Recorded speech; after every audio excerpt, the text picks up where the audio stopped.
할렐루야. 오늘 거룩한 주일입니다. 이 거룩한 주일에 믿음의 성도님들과 함께 교회에서 예배드림에도 불구하고 우리 함께 예배드릴 수 없어 정말 마음이 아픕니다. 며칠 전부터 코로나19 바이러스가 전국을 강타하고 확진자가 계속 늘어나는 추세입니다.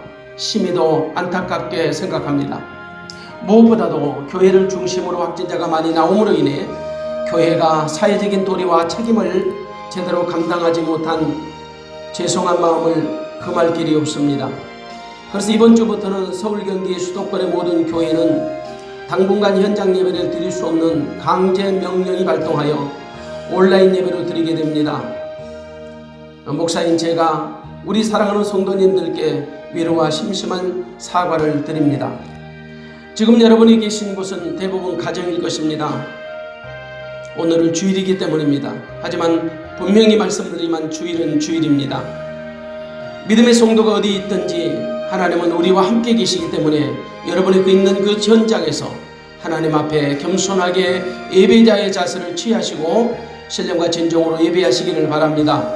그곳에서 일상의 모든 일들을 잠시 중단하시고 음성을 통하여 예배를 드려주시기 바랍니다. 하나님은 예배의 장소나 시간을 받으시는 분이 아니시고 예배하는 사람의 중심을 받으시는 분이십니다. 우리가 부득불 예배당에서 함께 모여 예배는 드릴 수 없을지라도 하나님은 지금 여러분이 계신 곳에 함께 하셔서 여러분이 드리는 그 간절한 예배를 기쁨으로 받아주실 것입니다. 비록 눈으로 보이지는 않아도 음성 예배에 집중하시고 경건한 마음으로 예배에 동참해 주시기를 바랍니다.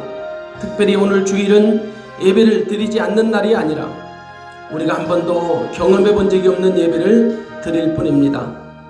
주일은 주일입니다. 절대 사사로운 일을 삼가하시고 경건한 마음과 자세로 예배에 임해 주시기 바랍니다. 우리 다 같이 마음 정돈하시고 주일 예배로 하나님께 영광을 돌리겠습니다. 수고하고 무거운 짐진 자들아 다 내게로 오라. 내가 너희를 쉬게 하리라. 나는 마음이 온유하고 겸손하니 나의 멍에를 메고 내게 배우라. 그러면 너희 마음이 쉼을 얻으리니 이는 내 멍에는 쉽고 내 짐은 가벼움이라 하시니라. 할렐루야. 하나님 아버지 감사합니다. 오늘 거룩하고 복된 날 하나님께 영광스러운 예배를 드리게 하시니 감사합니다. 비록 우리가 코로나19 바이러스로 인하여 함께 모여 예배는 드릴 수 없을지라도 그래도 각자 있는 처소에서 예배를 드릴 수 있는 마음을 주시고 믿음 주신 하나님을 찬양합니다. 영광받아 주시옵소서. 바라옵기는 모든 성도님들의 마음이 세상에 있지 않고 이 시간 하나님을 향해 집중하게 하시고 예배자로 서게 하여 주시옵소서. 코로나19 바이러스로 인하여 우리가 한 자리에 모여 예배는 드릴 수 없을지라도 여전히 우리 있는 곳이 하나님이 함께 계시기 때문에 예배의 처소가 될 수 있도록 역사해 주시옵소서. 그 옛날 로마의 핍박 속에서도 경건하게 자기들의 믿음을 저버리지 않고 예배를 드렸던 초대 기독교 신앙인들의 그 선배들의 믿음을 본받아서 비록 이 시간에 우리가 같이 함께 모여 예배는 드릴 수 없어도 우리 있는 그 각자의 처소가 예배의 처소가 될 수 있도록 은총을 더하여 주옵소서. 죽음의 상징과도 같았던 무덤 동굴 카타콤에서도 그들은 예배의 자리를 잃어버리지 않았고 예배의 시간을 잃어버리지 않았습니다. 하나님, 정말 아직까지도 신앙의 자리를 잃지 않고 지하교회에서 예배드리기를 멈추지 않는 중국과 북한에 있는 사랑하는 성도들 우리는 다시 한번 이런 기회를 통해서 기억합니다. 지금까지 우리는 너무 관습처럼 안전한 곳에서 안전한 예배를 드리고 있었습니다. 이제 우리에게 안전한 예배의 처소가 사라질 때 우리에 있는 처소가 예배의 자리가 될 수 있도록 은혜를 베풀어 주시옵소서. 그동안 우리는 너무나도 편하고 안락한 예배의 자리에서 예배드리는 기쁨과 감동과 행복을 잊어버리고 살았습니다. 그러나 지금 이 순간 예배의 자리가 얼마나 소중하고 복된 자리인지를 다시 한번 기억하게 붙잡아 주시고 비록 각자의 흩어져 있는 처소가 그 예배의 현장 예배의 자리가 될 수 있도록 은혜를 베풀어 주시옵소서. 겸손하고 거룩하고 정결한 마음으로 예배할 수 있도록 성도님들 심령의 성령의 기름 부심이 충만케 하여 주시옵소서. 예수 그리스도의 이름으로 기도하옵나이다. 아멘. 우리 다 같이 사도신경으로 신앙을 고백하겠습니다. 전능하사 천지를 만드신 하나님 아버지를 내가 믿사오며 그 외아들 우리 주 예수 그리스도를 믿사오니 이는 성령으로 잉태하사 동정녀 마리아에게 나시고 본디오 빌라도에게 고난을 받아사 십자가에 못 박혀 죽으시고 장사한 지 사흘 만에 죽은 자 가운데서 다시 살아나시며 하늘에 오르사 전능하신 하나님 우편에 앉아 계시다가 저리로서 산 자와 죽은 자를 심판하러 오시리라. 성령을 믿사오며 거룩한 공예와 성도가 서로 교통하는 것과 죄를 사하여 주시는 것과 몸이 다시 사는 것과 영원히 사는 것을 믿사옵나이다. 아멘. 하나님의 말씀을 보겠습니다. 하나님의 말씀 구약 성경입니다. 느헤미야서 6장 1절에서 9절입니다. 느헤미야서 6장 1절에서 9절 말씀 보겠습니다. 산발랏과 도비야와 아라비아 사람 게셈과 그 나머지 우리의 대적이 내가 성을 건축하여 그 퇴락한 곳을 남기지 아니하였다 함을 들었는데 내가 아직 성문에 문짝을 달지 못한 때라 산발랏과 게셈이 내게 보내어 이르기를 오라 우리가 오노평지 한 촌에서 서로 만나자 하니 실상은 나를 해코자 함이라. 내가 곧 저희에게 사자들을 보내어 이르기를 내가 이제 곧 역사를 하니 내려가지 못하겠노라. 어찌하여 역사를 떠나 정지하게 하고 너희에게로 내려가겠느냐 하매 저희가 4번이나 이같이 내게 보내되 나는 여전히 대답하였더니 산발랏이 5번째는 그 종자의 손에 봉하지 않은 편지를 들려 내게 보내었는데 그 글에 이르기를 이방 중에도 소문이 있고 가스모도 말하기를 내가 유다 사람들로 더불어 모반하려 하여 성을 건축한다 하나니 내가 그 말과 같이 왕이 되려 하는도다. 또 내가 선지자를 세워 예루살렘에서 너를 들어 선전하기를 유다의 왕이 있다 하게 하였으니 이 말이 왕에게 들릴지라. 그런즉 너는 이제 오라 함께 의논하자 하였기로 내가 보내어 저에게 이르기를 너의 말한 바 이런 일은 없는 일이요 내 마음에서 지어낸 것이라 하였나니 이는 저희가 다 우리를 두렵게 하고자 하여 말하기를 저희 손이 피곤하여 역사를 정지하고 이루지 못하리라 함이라. 이제 내 손을 힘있게 하옵소서 하였노라. 아멘. 9절을 제가 다시 한번 읽겠습니다. 이는 저희가 다 우리를 두렵게 하고자 하여 말하기를 저희 손이 피곤하여 역사를 정지하고 이루지 못하리라 함이라. 이제 내 손을 힘있게 하옵소서 하였노라. 이제 내 손을 힘있게 하옵소서 하였노라. 아멘. 오늘 이 본문 말씀을 가지고 저는 하나님의 선한 역사를 이루는 방법이라는 말씀 가지고 말씀을 전하겠습니다. 세상에 자신이 의도하는 대로 되는 일은 없습니다. 좋은 의도를 가지고 선한 일을 도모해도 세상은 우리의 진정성을 알아주지 못할 때가 참 많이 있죠. 오히려 선을 악으로 역공할 때도 많습니다. 물론 그리스도인들은 세상으로부터 인정받는 것이 목적이 아니라 하나님께로부터 인정받는 것이 최종의 목적이기 때문에 세상의 어떤 환경이나 분위기로 인하여 낙심하거나 실망할 필요가 전혀 없습니다. 그럼에도 불구하고 속이 상하고 아플 때가 종종 있지요. 때로는 감당하기 어려울 정도로 마음에 큰 상처와 고통이 되는 일도 허다합니다. 믿는 자가 죄악의 도성에서 믿음을 지키며 살아간다는 것이 어찌 그리 쉬운 일이겠습니까? 세상은 우리가 생각하는 것처럼 그렇게 만만치 않습니다. 때로는 악이 선을 이기는 것처럼 생각될 때도 참 많이 있습니다. 오죽하면 시편 기자는 73편에서 그런 상황을 가리켜 말하기를 자기 마음이 실족하여 넘어질 뻔하였고 자기 걸음이 미끄러질 뻔하였다고 증언했겠습니까? 자기 마음이 실족하고 넘어질 뻔하고 자기 걸음이 미끄러질 뻔했다. 물론 그가 완전히 실족하거나 완전히 미끄러졌다는 것은 아닙니다. 실족할 뻔하였고 미끄러질 뻔하였습니다. 그것이 바로 우리 인간의 약한 점이지요. 우리도 아마 그런 상황이 닥치면 대부분 그런 마음들을 아마도 갖게 될 것입니다. 하박국 선지자는 그런 불합리하고 부조리한 세상을 바라보시면서 아무런 조치도 취하지 아니하시는, 그리고 침묵하시는 하나님에 대한 의구심을 따져 묻기도 했습니다. 충분히 우리에게도 있을 수 있는 것들이지요. 그러나 영의 눈을 열어보십시오. 절대 그렇지 않습니다. 반드시 선이 이깁니다. 하나님은 의로운 자의 편이십니다. 그러므로 믿음을 가진 성도들은 하나님의 선한 역사를 위하여 부르심을 받았고 선한 역사를 위하여 살아야 할 줄로 믿습니다.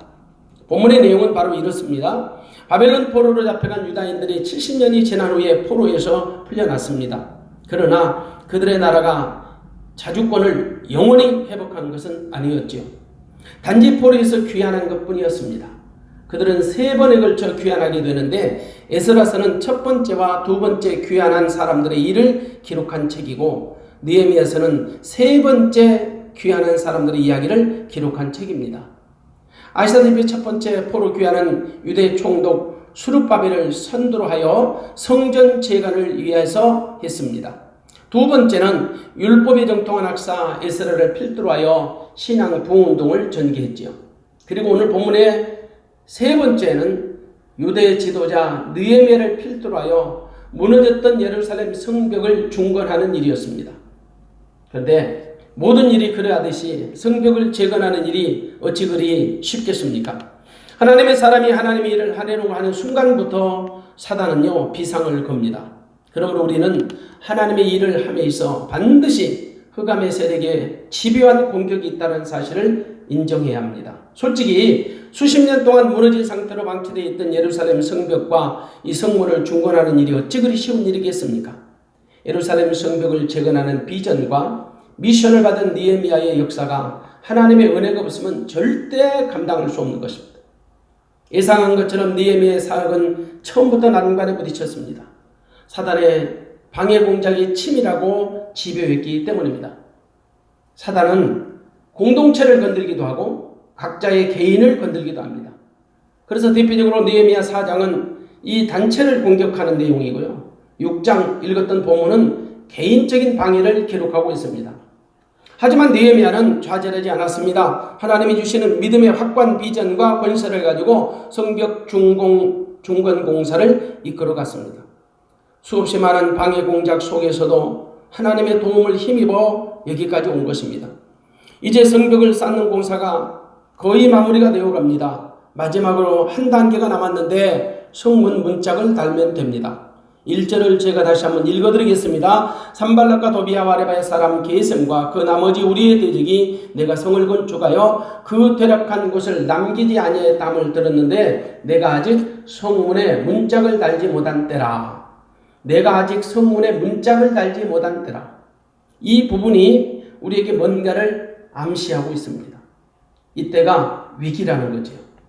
사단은 최후의 일각까지 공격의 고삐를 늦추지 않기 때문에 이 마무리, 성문에 문짝을 달지 못한 이때가 사단이 처음 공격하는 때입니다. 더 발악을 하는 때입니다.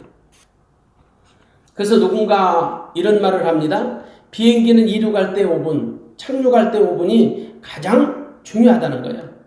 사실 비행기 사고는 이륙할 때나 착륙할 때 보통 일어납니다. 공중에 떠가는 비행기가 사고 난 일은 별로 없어요. 단 비행기끼리 흔하지는 않지만 충돌이 일어나는 케이스도 있고요. 혹은 어떤 다른 것에 그 공격을 받아서 추락하는 경우는 종종 있지만 그러나 공중을 나는 비행기가 자체에서 사고가 난 일은 거의 없습니다.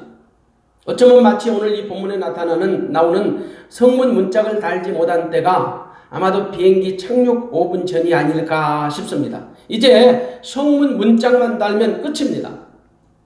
근데 사실 이때가 제일 위험하거든요. 마지막 때가 위험해요. 왜냐하면 그때가 방심하기 가장 좋은 시간대예요.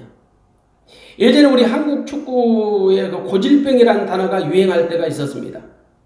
그 경기 끝나기 5분을 버티지 못하고 패한 경기가 종종 있었거든요. 축구를 경기하던 중계자가 해설자가 수시로 하는 멘트가 지금도 생각납니다. 이것이 바로 한국 축구의 고질병이라고. 물론 한국 축구의 고질병이라는 이 멘트는요. 그 골대 앞에서 공중으로 차버리는 똥볼, 혹은 5분만 버티면 되는데 5분을 버티지 못해서 이기는 경기를 비기거나 패하는 경우, 이때 그 해설자가 주로 하던 멘트입니다. 이것이 한국 축구의 고질병이라고. 사단은요, 결정적인 타이밍을 우리보다 훨씬 더 잘합니다. 그래서 결정적일 때 교회를 공격하고 성도를 공격합니다. 때문에 마지막까지 성도는요, 방심하면 안 돼요. 다 이루었다, 다 되었다, 이 정도면 됐겠지 하는 순간 마귀는 금방 공격합니다. 성벽을 방해하는 세력들은 설마 이 정도로 공사가 빨리 진행될 수 있을까 매우 당황했을 것입니다.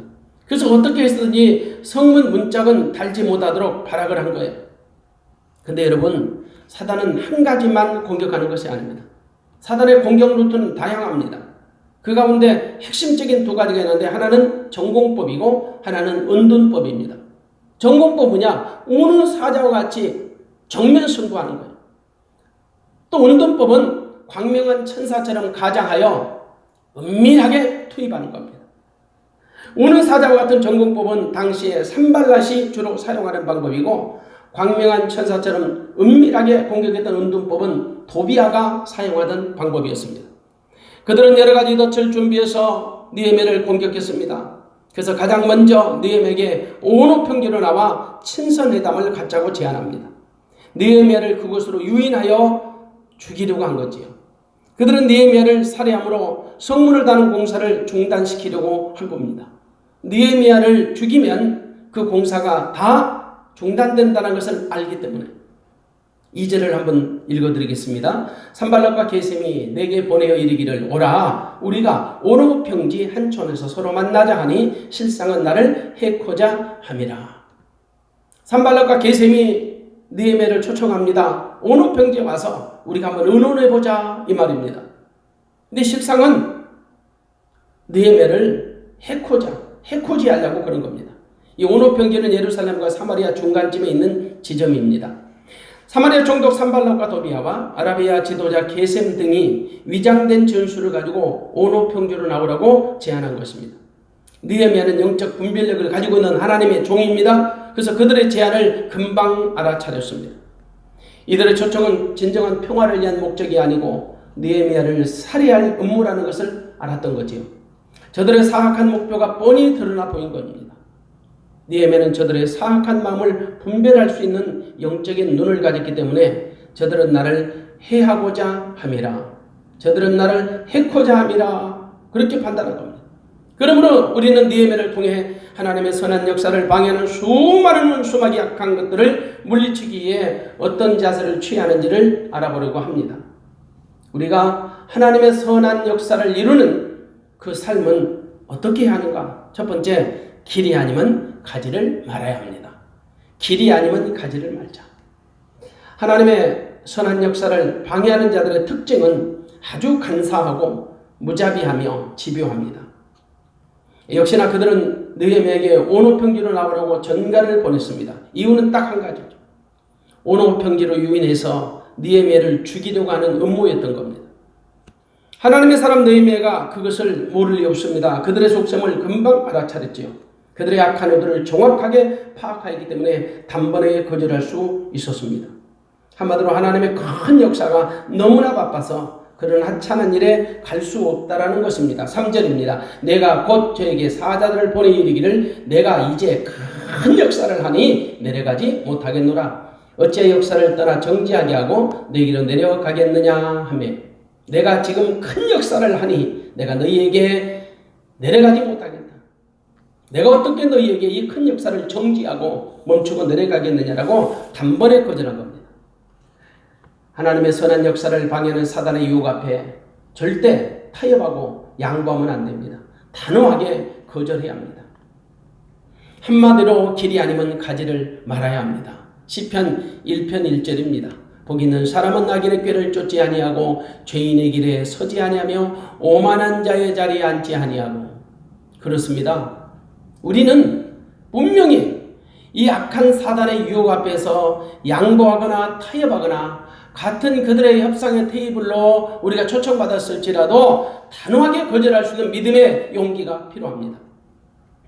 느헤미야는 산발롯이 보낸 초청장을 이런지하에 거절해버렸습니다. 그들의 사악한 함정을 잘 알기 때문이죠. 때로는 성도들에게 이런 유사한 일들이 종종 찾아옵니다. 알쏭달쏭한 유혹들이 말입니다. 느헤미야는 이런 유혹 앞에서 우리가 어떻게 대응할지 그 매뉴얼을 알려주고 있습니다. 여러분, 사단은 우리보다 훨씬 더 영리하고 간사합니다. 악랄하고요, 악착하죠. 끈질기고 집요합니다. 그들은 무려 4번씩이나 느헤미야를 초청했습니다. 근데 느헤미야의 대답은 한결같습니다. 오늘 한번 4절을 읽어드립니다. 저희가 4번이나 이같이 내게 보내되 나는 여전히 대답하여 돼요. 그들은 4번씩이나 느헤미야를 초청했지만 느헤미야는 한결같이 여전히 대답하기를, 여전히 그 대답은 똑같았습니다. 흔들림이 없었습니다. 예전에 여러분 모압 왕 발락이 그 이스라엘 백성들을 저주하라고 발람을 초청하는 사건 아시죠? 그 발락이 제시하는 명예권세 물질 이것 때문에 흔들리기 시작하는데 보통 흔들립니까? 얼마나 그 마음이 번뇌가 많았던지요. 얼마나 힘든 그것을 거부하지 못하고 얼마나 그 더럽고 추악한 방법으로 꼼수를 부리는지 여러분 우리가 성경을 통해서 확인해 볼 수 있잖아요. 그렇게 여러분 더러운 죄악의 유혹을 거절하는 것도 사실상이 쉽지 않아요. 왜냐하면 마귀들이 그 사실을 너무 잘 알아요. 10번 찍어 넘어가지 않을 나무 없다라는 거 사단이 우리보다 더 잘 압니다. 그래서 악착같이 물고 늘어지는 거예요. 자기들의 목적이 달성될 때까지. 우리가 가끔씩 하는 말이 있어요. 기우제를 드리면 반드시 비가 온다고. 왜냐하면 비가 올 때까지 기우제를 드리기 때문에 비가 오면 기우제는 끝이 나요. 그리고 우리가 살다 보면 언젠가는 비가 오겠지요. 그러므로 기우제를 드리면 반드시 비가 온다는 그 말도 안 되는 정설이 우리들이 자주 듣던 얘기입니다. 성도는 비록 자신에게 유익할지라도 가야 할 자리가 있고 가서는 안 될 자리가 있습니다. 가야 할 길이 있고 가서는 안 될 길이 있습니다. 만나야 할 사람이 있고 만나서는 안 될 사람이 있습니다. 함께 할 일이 있고 해서는 안 될 일이 있습니다. 결론적으로 말씀드리면 길이 아니면 가지를 말아야 합니다. 우리는 그렇게 악착같이 유혹하는 대적들 앞에서 단호하게 거절하는 느헤미야의 정신을 좀 배워야 합니다. 성공하는 사람들은 거절을 잘한다는 통계가 있습니다. 끊고 맺는 것을 잘한다는 말이에요. 이른바 거절을 잘한다는 거예요. 그러므로 믿는 자는 거절을 잘해야 합니다. 이른바 끊고 맺는 일을 잘해야 한다는 말이에요. 대부분 이것을 잘못해가지고 넘어지고 쓰러지고 자빠집니다. 실패합니다. 어쩌면 많은 성도들이 유혹을 거절하는 용기가 너무나도 부족합니다. 그리고 대부분 그들은 자기가 정이 많아서 그렇다고 핑계하죠. 하지만 그게 아닙니다. 거절하는 용기, 거절의 믿음이 부족했던 거예요. 작은 것을 허용하다 보면요, 나중에 큰 것을 너무나도 쉽게 허용하고 맙니다. 작은 것을 허용하다 보면 결국은 무너지고 말죠. 불과 20년 전만 하더라도 한국 스포츠의 권투가 참 인기 많은 스포츠였습니다. 지금은 먹고 사는데 불편함이 없으니까 사실 권투가 시들합니다. 근데 예전에는 정말 인기 있는 스포츠였어요. 근데 권투를 잘 여러분 보다 보면 잘하는 선수는 작은 펀치를 잘 허용하지 않아요. 권투 선수로서 수명이 짧은 선수는 대부분 작은 펀치를 너무 자주 허용하더라고요. 또 큰 거 한 방만 노리는 선수, 이런 사람들은 그 선수의 수명이 사실은 짧습니다. 저같이 전문가가 아니어도 정확한 것을 모르기 때문에 이 권투 선수로서 롱런하거나 사랑받는 선수는요, 착실하게 치고 빠지는 주먹을 잘 날리는 선수였던 것 같아요. 사실 아무리 잘하는 선수도 작은 펀치를 자주 허용하면 버티지 못합니다. 체력이 고갈되어 이길 수가 없습니다. 물론 권투가 큰 거 한 방으로 다운되는 그 의외의 스포츠임에도 불구하고 항상 그런 건 아니잖아요. 그러니까 우리가 마귀로부터 그 잦은 것, 아주 사소한 것, 뭐 이 정도 선에서는 우리가 충분히 무너지지 않는다라고 자신하는 것들로 우리가 너무 쉽게 허용하다가 결국은 더 큰 것에 정말로 큰 펀치를 하나 얻어맞아도 헤어나지를 못하는 거예요. 여러분, 거대한 댐이 무너지는 것, 작은 구멍으로부터 시작된다는 아주 단순하고 평범한 진리를 잊으면 안 돼요. 작은 것을 허용하다가 보면 무방비 상태에 빠지게 돼요. 그러므로 성도는 사단의 간사한 유혹을 단호하게 물리칠 줄 알아야 합니다. 전혀 그럴 생각이 없을지라도 서서히 한 발자국 다가서는 순간 사단에게 덜미가 잡히고 금방 무너지게 됩니다. 아니라고 생각하면 단호하게 거절하는 용기를 가져야 합니다. 한마디로 길이 아니면 가지를 말아야 합니다. 이것이 사단을 우리가 이기고 승리하는 최선의 방법입니다. 사단의 유혹으로부터 벗어날 수 있는 최고의 방법입니다. 그리고 또한 말이 아니면 듣지를 말아야 합니다. 말이 아니면 듣지를 말자. 세상에 말이 아닌 소리가 훨씬 더 많습니다. 말도 안 되는 소리가 많다는 말이에요. 말이라고 다 말이 아닙니다. 말 같지도 않은 말들이 참 많습니다. 말 같지도 않은 말에 일일이 대꾸하면 똑같은 사람 됩니다. 정말 말 같지도 않는 말에 간섭하지 말고 민감하게 반응하지 말아야 합니다. 사단은 말 같지도 않은 말을 터뜨리는 전문가입니다. 유언비어의 고수입니다. 사실 교회 안에서나 가정 안에서도 말 같지도 않은 말 때문에 아파하고 상처받고 또 그런 말들이 사실 많습니다. 때로는 무서우리만큼 소름 끼치는 말들도 교회 안에 가정 안에 있을 수 있습니다. 그러므로 성도는 말을 잘 분별할 줄 알아요. 물론 말도 잘 해야지만 말을 잘 들을 줄도 알아야 합니다. 말은 한 사람의 인격입니다. 말하는 것을 보면 그 사람의 인격을 수준을 우리가 알 수 있지요. 그래서 말은 테크닉이 필요해요. 말은 예술이에요. 누군가는 말 잘하는 사람보다 잘 말하는 사람이 되라고 조문해요. 맞는 말이에요. 그만큼 말이 중요하다는 거지요. 말하는 것도 중요하지만요. 말을 잘 듣는 것도 중요해요. 말이라고 다 그대로 있는 대로 액면대로 들으면 안 돼요. 무엇보다도 하나님의 말씀과 세상의 소리는 구분할 줄 알아야 합니다. 그래야 속질 않아요. 마음의 상처를 받지 않아요.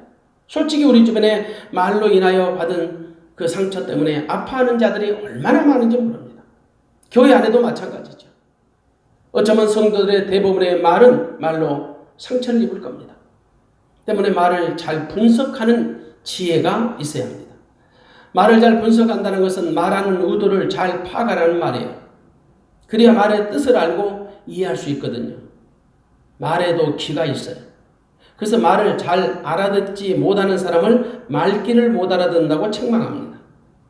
말의 의도를 파악하지 못한다는 거지요. 사실 들리는 말을 거르지 않고 그대로 듣다 보면 상처가 되는 일들이 종종 있지요. 한마디로 잘 분별해서 듣지 못하면 말 그대로 액면대로 들으면 섭섭하고 서운하고 상처받을 말들이 부지기수예요. 그래서 여러분 말이 아니면 듣지를 말아야 합니다. 오늘 본문의 느헤미야를 보십시오. 느헤미야를 방해하는 대적들이 자기의 의도대로 안 되는 것을 알았습니다. 그래서 느헤미야가 이제 왕이 되려 한다는 헛소문을 퍼뜨리는 거야.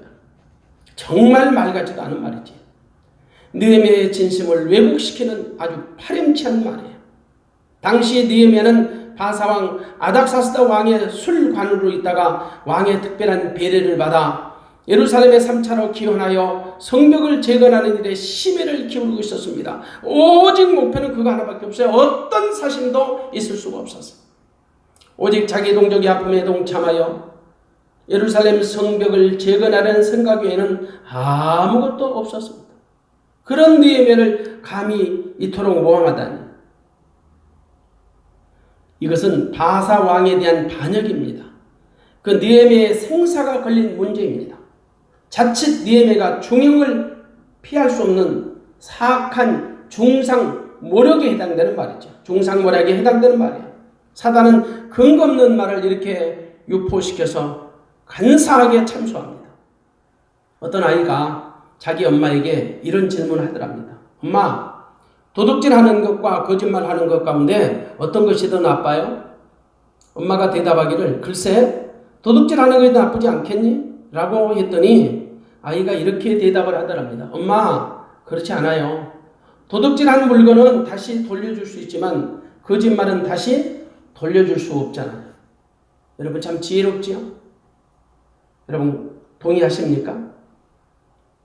어떤 청교도가 남에 대하여 나쁜 소문을 듣게 되면 이런 질문을 자기 스스로 하게 된답니다. 첫째, 이것이 사실에 근거한 소문인가? 팩트가 정확한가?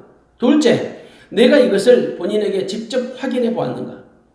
셋째, 그것이 비록 사실일지라도 내가 들은 말을 다른 사람에게 전달하는 것이 유익한 일이고 하나님께 영광이 되는 일인가? 이것으로 인해서 자기 말과 혀를 다스리는 방법을 터득할 수 있었대요.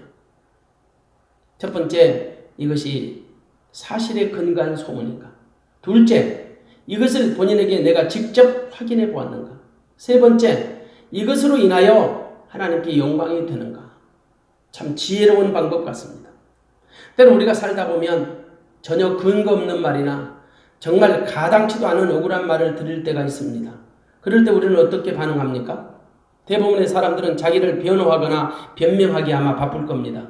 그리고 말의 진위를 따져서 반박하기도 하고요. 또 그보다 더 아픈 말을 만들어서 보복성 공격을 할 때도 있을 겁니다. 우리는 절대 말의 함정에 빠지면 안 됩니다. 우리가 거짓말에 열을 받아 흥분하면요, 사단이 기리기리 뛰고 난리를 칩니다. 그들은 우리가 흥분하는 고도의 심리전술을 무엇보다도 잘 알아요. 말 같지도 않은 말에 위축당하거나 흥분하면 사단에게 지는 거예요. 여러분, 개도 어린아이나 연약한 여자들 앞에서는 더 큰 소리로 짖는데요. 그러나 자기보다 힘 있어 보이는 사람 앞에서는 끙끙 앓기만 한답니다. 말 못하는 동물도 우리의 마음의 상태를 아는 거예요. 학자들에 의하면 개는 사람의 마음의 상태가 진동으로 느껴지는데 그 감지하는 능력이 탁월하다는 거예요. 여러분, 영적으로도 마찬가지예요. 사단이 우리 마음의 상태를 알아요. 사단도 우리 마음 상태를 너무나도 잘 알아요. 우리가 무서워하면 더욱 크게 대들어요. 우리가 놀라면요, 더 재밌어요. 우리가 그들을 대적하면 그러나 깨갱하고 꼬리를 내려버려요. 그들의 농간에 우리가 일일이 변명하고 따지고 대꾸하다 보면 우리가 흥분하게 됩니다. 흥분하면 이성을 잃게 되고요. 마음의 평정심을 잃어버리게 되고 판단력이 흐려집니다. 그래서 그들이 파는 함정에 빠지는 거죠. 결국은 사단의 밥이 되는 거예요. 당신 느헤미야 얼마나 억울했겠습니까? 아니라고 변명하고 싶지만 느헤미야가 변명했습니까? 증거를 대고 싶지만 증거를 댄다라고 그들에게 항변했습니까? 느헤미야는 말 같지도 않은 말에 이런 지하에 거절한 겁니다. 변명하지 않았습니다. 자, 한번 7절, 8절 읽어보겠습니다. 또 내가 선지자를 세워 예루살렘에서 너를 들어 선전하기를 유다의 왕이 있다 하게 하였으니 이 말이 왕에게 들릴지라. 그런즉 너는 이제 오라 함께 의논하자 하였기로 내가 보내어 저에게 이르기를 너의 말한 바 이런 일은 없는 일이요 내 마음에서 지어낸 일이라 하였나니. 이런 일은 없는 일이고 네 마음에서 꾸며낸 얘기, 지어낸 얘기라고 이런 지하에 거절한 겁니다. 일축이에요. 이것이 바로 느헤미야의 믿음이에요. 닭은 울어도 새벽은 옵니다. 개는 짖어도 열차는 갑니다. 거짓말해도 진리는 승리합니다. 느헤미야를 공격하는 악한 자들의 유언비와 음모 속에서도 성벽 공사는 무려 52일 만에 끝이 났습니다. 15절에 보면 성역사가 52일 만에 엘루월 25일에 끝나매 하나님의 전적인 은혜로 말미암아 시작이 됐고 마무리가 된 거예요. 하나님이 하시기로 작정하시면 반드시 하나님은 이루시는 하나님이세요. 우리는 그 하나님이 우리의 하나님이 되고 우리의 도울 자가 되기 때문에 염려나 근심이나 걱정, 세상의 어떤 것을 통해서도 우리가 낙심하지 아니할 것은 하나님이 나와 함께 하십니다. 할렐루야. 이런 믿음이 저와 여러분의 믿음이 될 줄로 믿습니다. 그리고 세 번째로 하나님의 선하심을 바라봐야 합니다. 하나님의 선하심만 바라봐야 합니다. 제 아무리 사단이 발악을 할지라도 하나님의 선하심을 이겨낼 수가 없어요. 이 세상의 악이 잠깐 승리하는 것처럼 보일 수 있습니다. 그런데 반드시 선이 악을 이깁니다. 왜냐하면 하나님은 모든 일에 합력하여 선을 이루시는 분이시기 때문에 그래요. 선하신 하나님은 하나님의 백성들 하여금 합력하여 선을 이루게 하십니다. 이른바 선으로 악을 이기게 하신답니다. 하나님은 성도들의 삶 가운데 직접 간접적으로 개입하시고 간섭하셔서 하나님의 선하시고 기뻐하시고 온전하신 뜻이 무엇인지 분별할 수 있도록 우리를 인도해 가신다는 말이에요. 당신의 선하신 목적대로 당신의 백성들을 이끌어 가신다는 말이에요. 그러므로 세상이 아무리 악할지라도 절대 악한 방식으로 우리는 살면 안 됩니다. 성도는 악한 세상을 선으로 정복하는 능력을 가진 사람들이에요. 절대 악에게 지면 안 돼. 악을 이기되 선으로 악을 이겨내야 합니다. 그래서 사도 바울은 로마서 12장 21절에서 악에게 지지 말고 선으로 악을 이기라고 주문한 거예요. 그리고 더 구체적으로 12장 17절에서는 아무에게도 악으로 악을 갚지 말고 모든 사람 앞에서 선한 일을 도모하라고 말씀합니다. 이건 더욱 적극적인 개념으로 악으로 악을 갚지 말고 모든 사람에게 선한 일을 도모하라는 겁니다. 그렇습니다. 성도는 하나님의 선하신 성품을 가진 사람들이에요. 하나님의 성품에 참여한 사람들이란 말이에요. 하나님 우리에게 당신의 고유한 성품을 주셨기 때문에 그래요. 베드로후서 1장 4절은 그게 바로 신의 성품이에요. 하나님의 성품이에요. 우리가 신의 성품에 참여한 자가 된 거예요. 우리 안에 하나님의 성품이 분여된 거예요. 우리는 그 하나님의 성품으로 사는 거예요. 그러면 악한 세상을 이기고도 남습니다. 내가 세상을 이기려고 하면 절대 이길 수 없어요. 반드시 실패합니다. 내 안에 하나님의 아들 예수 그리스도를 통하여 주신 성품으로 살 때 세상을 이길 수가 있습니다. 할렐루야. 악을 이기게 됩니다. 하나님이 내 안에서 세상을 이기는 믿음을 주시기 때문에 그래요. 요한일서 5장 4절의 말씀, 대저 하나님께로서 난 자마다 세상을 이기느니라. 세상을 이긴 이김은 이것이니 우리의 믿음이니라.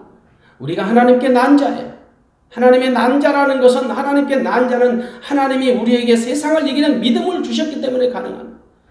우리 안에 있는 믿음도 내 안에 있는 내 믿음이 아니라 내 안에서 나를 주도하시는 하나님의 아들 예수 그리스도로 말미암아 주어지는 믿음인 것을 믿어지시면 아멘 합시다. 할렐루야.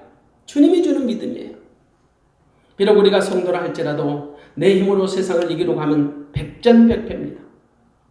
오직 세상을 이기는 이김은 믿음밖에 없습니다. 과연 세상을 이기는 믿음은 어떤 믿음일까? 내 안에 나를 성전 삼고 주인 되시고 전부이신 주님을 믿는 믿음 안에 사는 것이에요. 하나님은 당신의 아들 예수 그리스도 안에 세상을 이기는 모든 권세를 위임해 주셨기 때문에요. 그 예수님이 나를 성전 삼고 지금 내 안에 나와 함께 계십니다.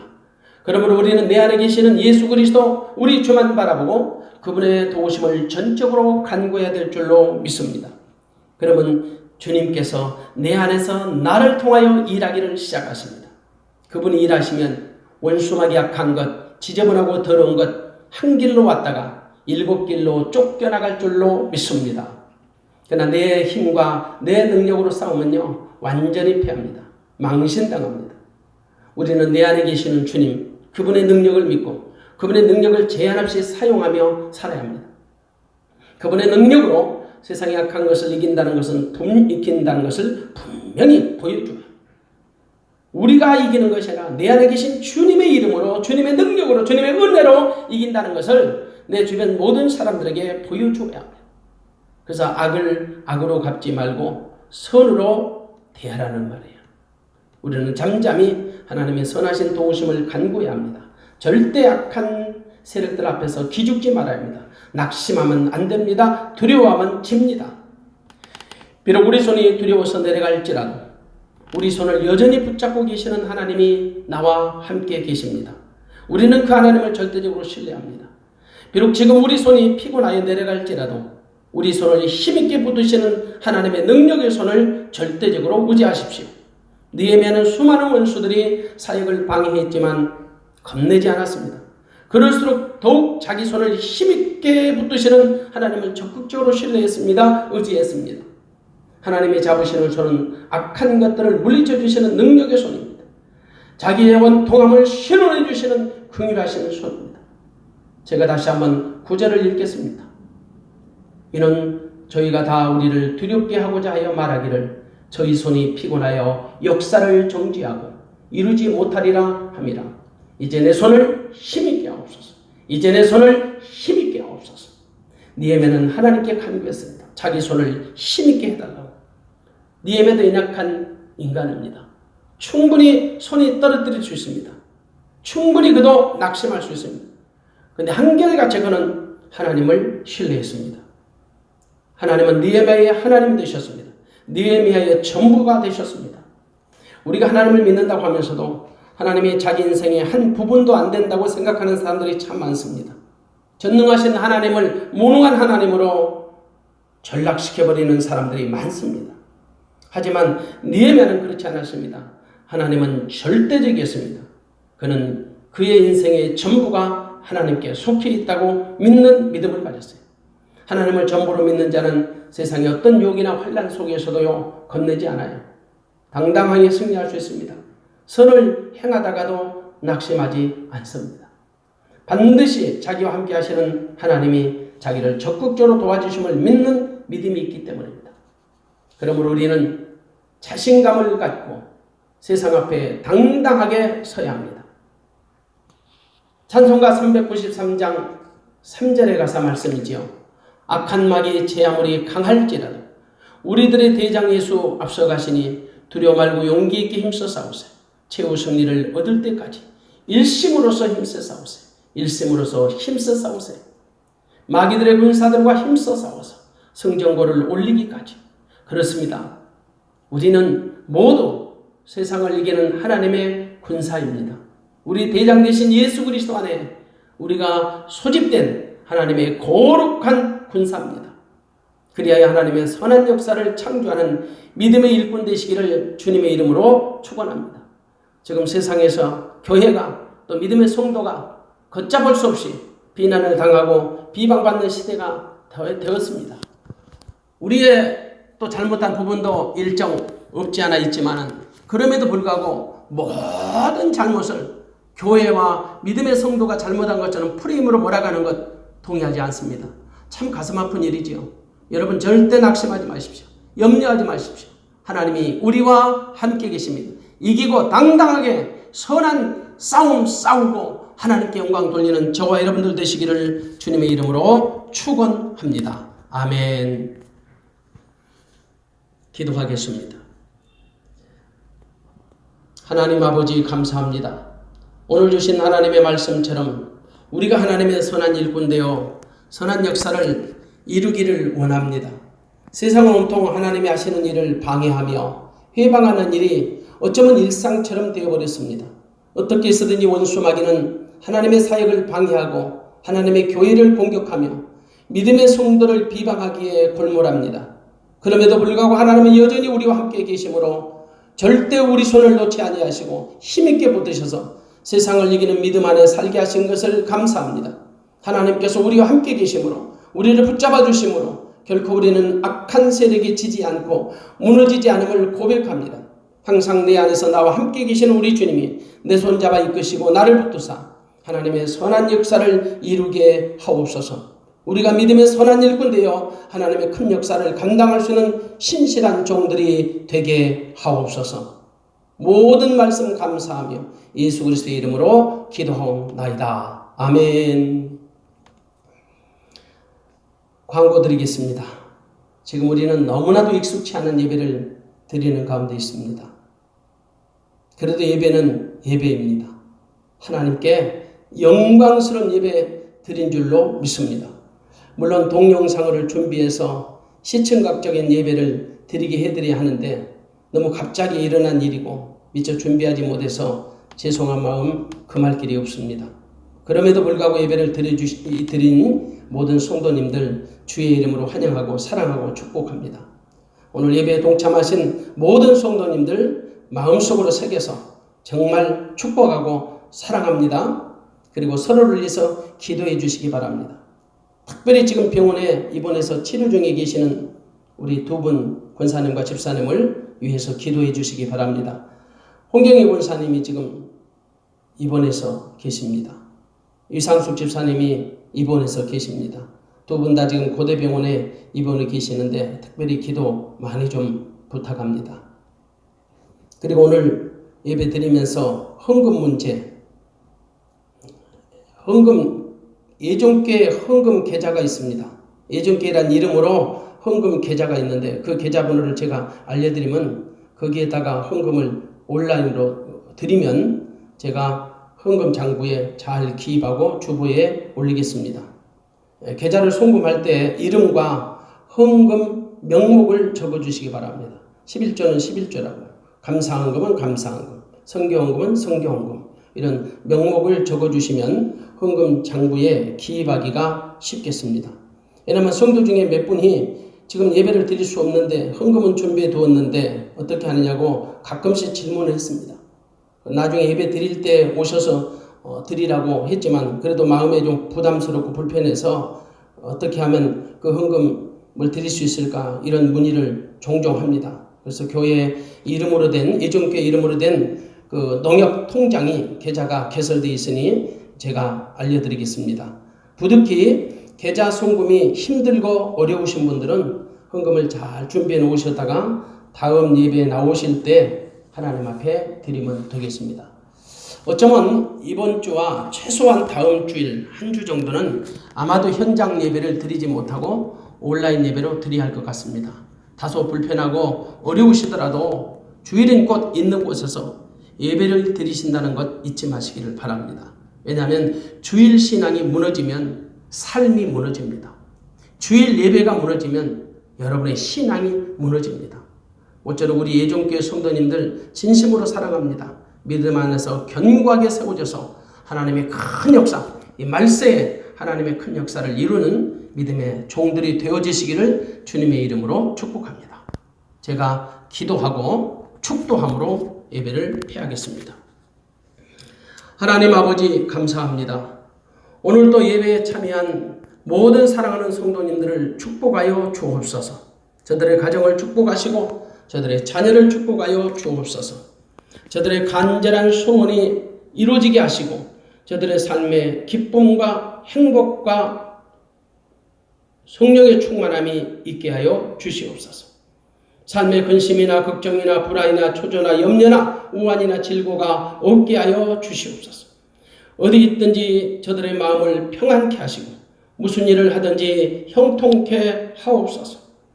아무리 힘들지라도 믿음으로 이겨내게 하시고 모든 범사를 기도와 말씀으로 승리케 하옵소서. 시간마다 하나님의 임재하심과 역사하심을 경험하고 체험하게 하시고 오직 의인은 믿음으로 산다는 확고한 진리를 붙들고 살게 하여 주시옵소서.